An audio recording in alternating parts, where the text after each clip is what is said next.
Hey friend, Roger Christofferson here again with another First Listen review, and this is where we like to babble about music that we love. Sometimes maybe we don't love so much, but today we are going to talk about music that we love because it is Mike Tramp and his newest album, and I'm going to butcher the crap out of this one, but it is Mand Af En Tid. It is his second album that he has released. It's been sung all in his native language, which is Danish. So I actually hesitated on whether to do a review on this one because I love Mike Tramp. I wanted to do a review on this one. I really wanted this album, but I didn't realize how hard it was going to be remembering which songs are which here when you can't understand what they're saying because I don't speak Danish. But you know, the melodies are all stuck there in my head, so it's like I know what tracks are which when I go to listen to them, but I have no idea what any of these song titles mean or are or what the songs are about. But it's not about that always. Sometimes it's just about good music or bad music, and this is, I'm just going to let the cat out of the bag. This is good music. I have been a fan of Mike Tramp since I was very young, in the hair metal days. I was in bands back then. We did a lot of White Lion stuff. And that was like one of the biggest bands at that point in time. It was with a group of friends I hung out with. When Pride came out, that was like huge. Everybody knew every note, every lyric, everything about that album that I hung around with. And of course, we had to go back and get their earlier stuff because they had, that Fight to Survive out and everything from that point on. So, and then when he went solo, I've gotten everything he did. I actually got the Freaks of Nature stuff he did, which was some of his weaker material, but it wasn't bad.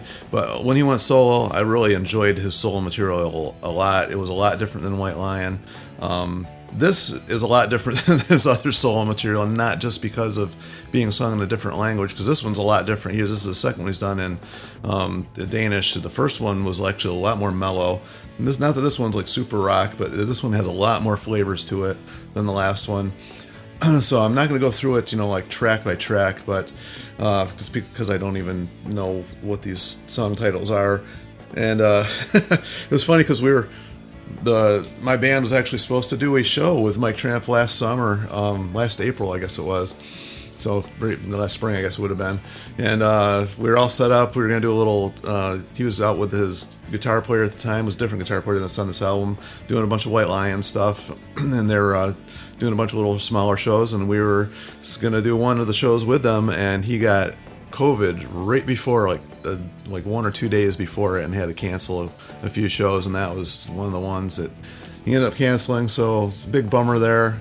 Didn't even get to hang out with him or meet him or anything because he was sick. So unfortunately for us, that didn't happen, but who knows, maybe someday. But the album actually opens up with a really upbeat song. This is quite different from the past one where everything was kind of like more acousticy and mellow. Unfortunately, I had to restart this in the middle of the video or taping this because my recording shut off in the middle of it, so hopefully I'm not going to repeat myself here, but it kicks in with a nice upbeat rockin' type song, which was not expected.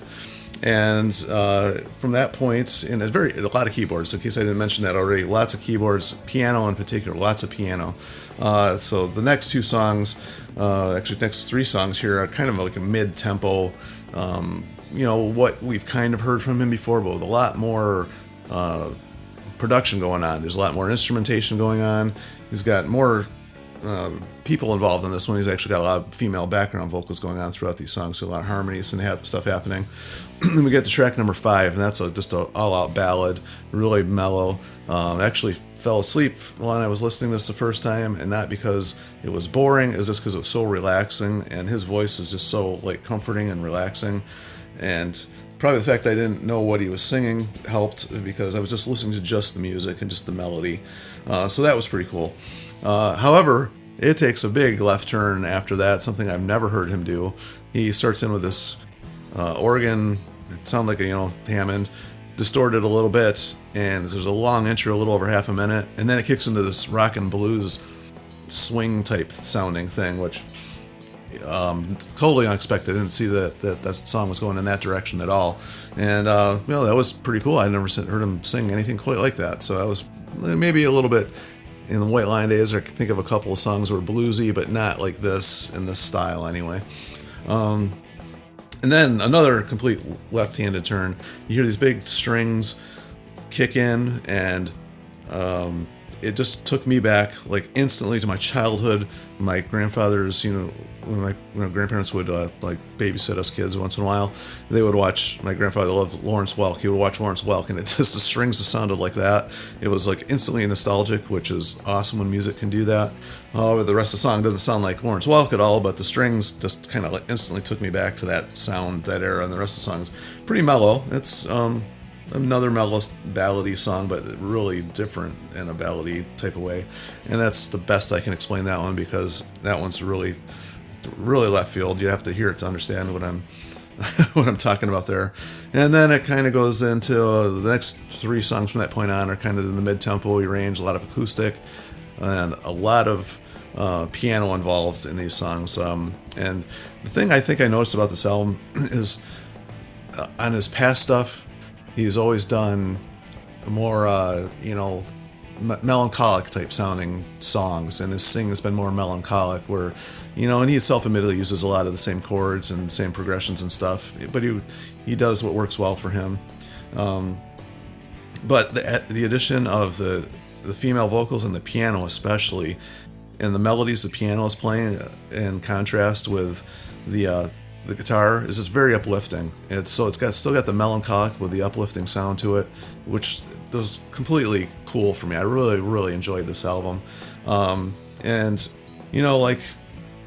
He's been singing in a lower style and voice lately, which I think is smart, because when singers try to sing like stuff that they can't sing anymore, or just because their voice has changed or age or whatever you want to say, and it sounds like they're straining, and it's like, you don't want to hear that. He doesn't do that at all.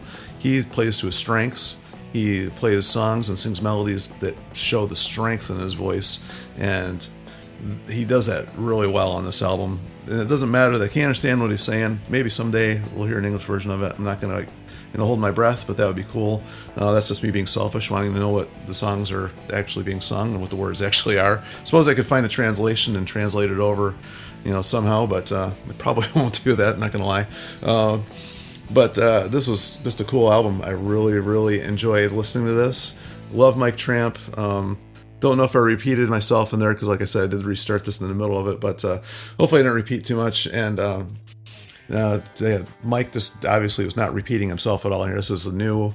It still sounded a lot like Mike Tramp, obviously, but it was some new cool stuff that this is going to stand out a lot from his collection, because I've really enjoyed everything he's put out. I don't know what I already mentioned here, but